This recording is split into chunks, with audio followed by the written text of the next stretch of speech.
Welcome to this devotional I'm calling Prayer Made Simple.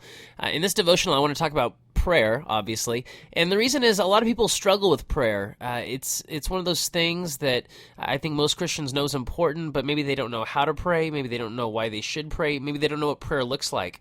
Maybe you grew up in a Christian home, but many of you probably grew up in homes that were religious, but not necessarily Christian, and prayer was a very formal sort of thing, or prayer was only something you did at church. And so I want to give you a few introductory thoughts about prayer from the words of Jesus.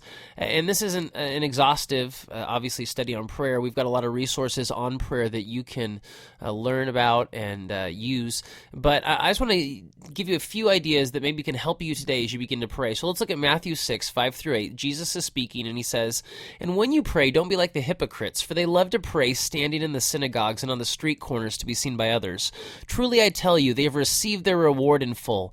But when you pray, go into your room, close the door, and pray to your Father who is unseen. Then your Father who sees what is done in secret will reward you.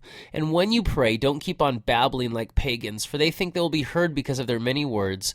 Do not be like them, for your Father knows what you need before you ask him." A couple things about prayer. First of all, prayer is a simple conversation between you and God. That's what Jesus is getting at. It's a way for you to connect to God, our Father. Now, a few things about prayer. It doesn't have to be showy. Jesus makes fun of people, hypocrites he calls them, who make a big showy deal of prayer, who try and impress people with their prayers. So don't be a person like that. Don't try and impress others with your prayer. Again, it's a simple conversation between you and God. Also, prayer doesn't have to be complex. You don't have to use all sorts of big theological ideas. You don't have to quote the entire Old Testament. You don't have to passionately quote a psalm. You can certainly use the Bible in your prayer, and I would encourage you to do that, but you don't have to be complex. You can just talk about what's on your heart. And also, prayer doesn't have to be long. Jesus also makes fun of people who go on and babble, and he's like, God knows everything. He knows what you're going to pray. You don't need to keep talking. Just be quiet.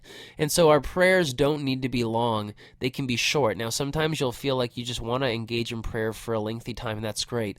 But you don't have to pray long. You can pray very simply with God. Understand, prayer is the key way to develop your relationship with God. Think about that. The key way to develop your relationship with God is to talk to him. Certainly reading the Bible is important and it's central, and we need to do that, and we should do that in prayer. But really, prayer is the two-way communication between you and God, and it's vital to developing your relationship with God.